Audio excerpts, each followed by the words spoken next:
everybody, welcome back to the story of the Snowman. Now, last time I read chapters 8 and 9, and you may remember at the end of the last chapter that James and the Snowman went on a little bit of an adventure, and they flew through the sky and then ended up somewhere really snowy where there were lots of other snowmen there as well. So today we are going to read chapter 10 and find out what happens next, so let's read on. So chapter 10. James looked up and saw then that all down the valley snowmen were landing. Like his snowman, most of them weren't very good at it.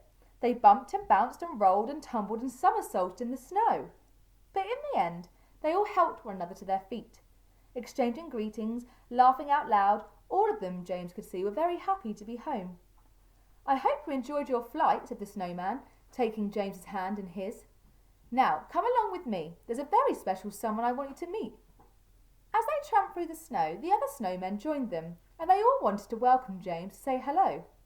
They had a lot of hellos to say, but he didn't mind because they were all so friendly. His snowmen seemed only too proud to introduce him to everyone as "my good friend James," and James loved that. They were words that warmed his heart, and, well, that was just as well, because by now that was the only part of him that was warm at all. On they tramped deeper and deeper into the valley, until they found themselves walking into a huge cave of ice and snow, where hundreds of other snowmen were waiting for them. The cave was full of jolly chatter and deep laughter, and there was music playing. There was singing and dancing, and it was a party, a snowman's party. But as they came in, as they were noticed, the music stopped. The dancing and the singing stopped, and the snowmen were all smiling at James, making way for him, and then they were clapping him. His snowman squeezed his hand. "My family, they all like you, James," he said. "I knew they would." "You've got a very, very, very big family, Mr. Snowman," James said, slightly nervous at all the attention, kind though it was. Each of the snowmen, he noticed, was dressed differently. None had a hat like Dad's old hat, and none, so far as he could see, had three green Brussels sprout buttons on his coat. There were quite a few with tangerine noses, but more with carrot noses, which didn't look nearly as good. None, James thought, had a scarf as bright and as beautiful as his snowman's green scarf, the one Grandma had knitted. James was full of questions, and there was one in particular. "Mr. Snowman," he asked, "who's this very special someone you said you wanted me to meet?" "Right there," replied the snowman. "Look."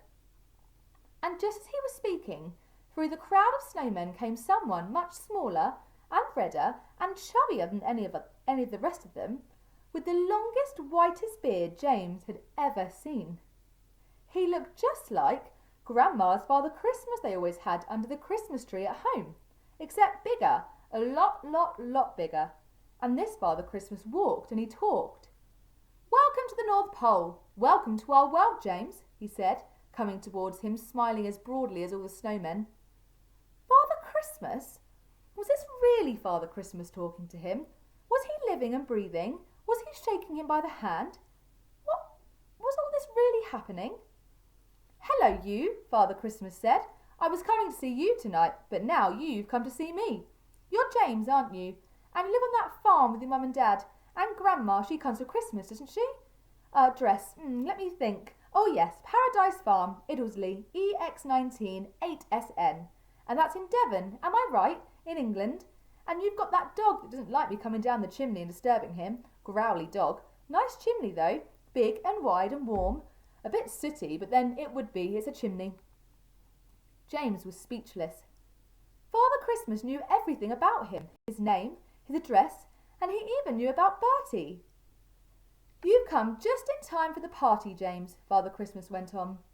"I always have a bit of a do before visiting children all over the world. Busy night ahead. And I've been busy with all those presents. You know the bit I hate? Wrapping them. I mean, I have to wrap presents for all children everywhere.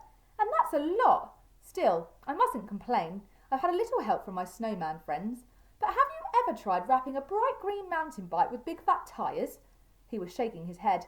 "The things some children ask for, I don't know." Father Christmas was chuckling as he put an arm round James's shoulder and led him over to the huge ice table covered with food and drinks.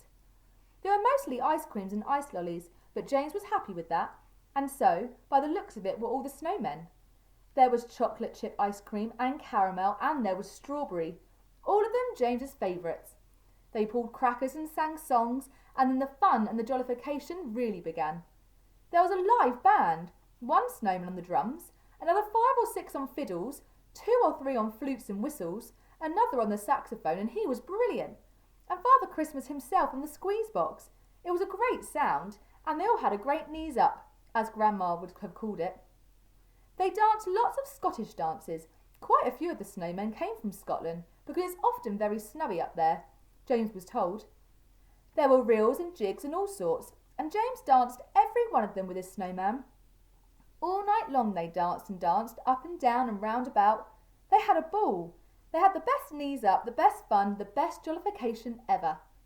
And then a marvellous and beautiful and quite unexpected thing happened. Well, come to think of it, most of James's adventures with the snowman had been quite unexpected.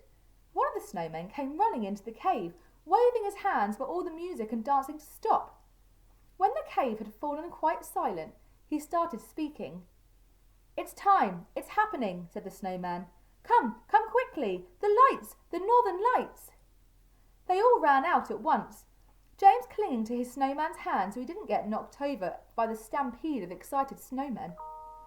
There they all stood, every one of them hushed and gazing up into the sky. James wondered for a moment what they were all looking at, but then he saw it for himself.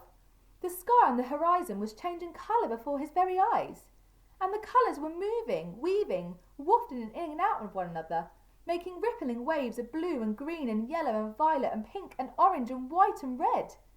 James had seen rainbows back home, even a double rainbow once, but never anything like this. "The northern lights," his snowman whispered. "Aurora borealis. Isn't it the most wondrous sight?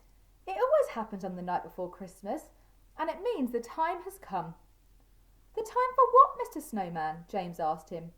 James couldn't understand it, but every time he spoke to the snowman, he felt on top of the world.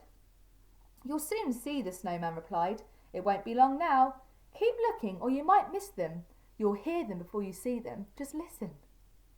And as James listened, he heard the sound of bells, jingling bells, coming from inside the cave. And in among the jingling bells came a voice he recognised, the voice of Father Christmas. "Giddy up, my beauties," he was calling. "Giddy up, we've got a long, long way to go and a lot of children to visit all over the world. So giddy up, my beauties, and jingle those bells." And as James and the snowmen watched, they saw a team of reindeer pulling a sleigh, carrying Father Christmas, a mountain of presents piled up behind them. Everyone stood back to let them pass as they came trotting by. The snowmen were all clapping and cheering and singing them on their way. James did too, his heart full of happiness. Okay, right, we will stop there. Wow, James is very lucky to have met Father Christmas, and I'm very excited to see what's going to happen next. So, I'll see you tomorrow for chapter 12. Bye!